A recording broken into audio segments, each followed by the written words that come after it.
Hello, everyone. I'm Joanna Deninas. Thanks for watching.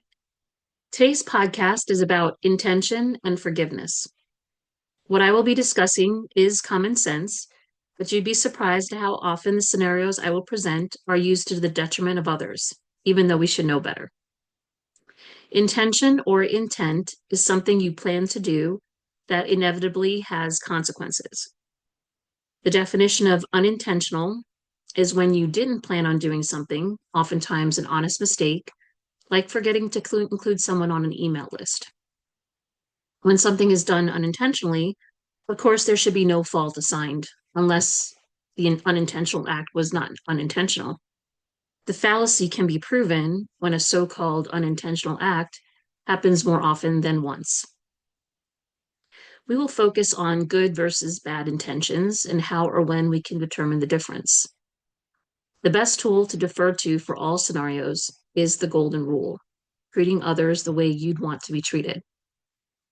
If someone acts selfishly for themselves, knowing it will be to the disadvantage of someone else, that's acting with bad intent.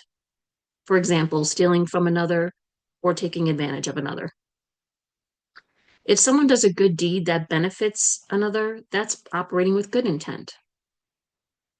Where things get tricky is when misperception enters the picture. When someone is doing a good act, but it's not perceived that way, or vice versa, someone is doing a bad act and it's not recognized, which may be discovered later on, and the feeling of betrayal sets in.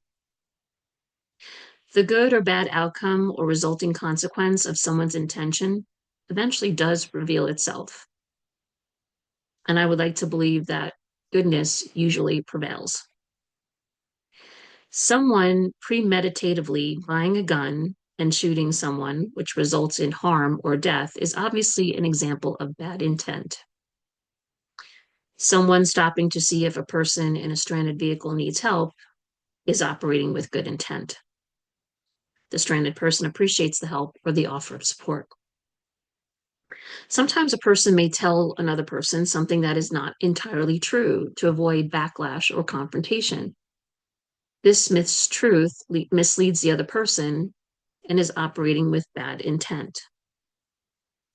Sometimes intention is hard to determine, especially if there is an ulterior motive or hidden agenda. The likely outcome is that in time, the truth will ultimately reveal itself. In other words, a leopard can't change its spots. Forgiveness is not forgetting, but it's deciding to give someone grace for the harm they caused. Not so much for them, but for you, so that you can move on and remove or detach yourself from the negative outcome.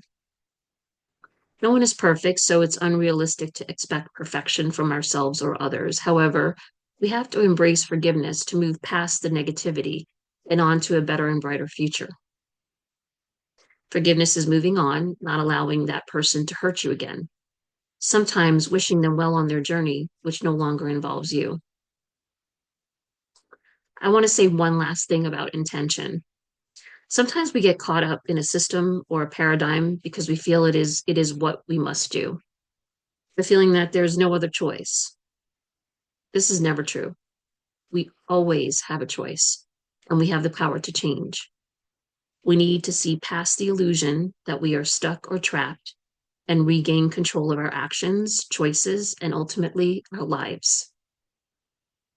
If you found this video helpful, you'll find more videos like this on Facebook by searching for REACH, REACHE, Righteous Engagement and Accountability and Change for Everyone. Please answer the questions and agree to the group rules to ensure your acceptance into the group. You can also find my videos on my YouTube channel by entering at REACHE, REACHE IP3NY in the Google search bar and by clicking the link. Please be sure to like, subscribe, or join, and share. Sending you love and light. Until next time, goodbye.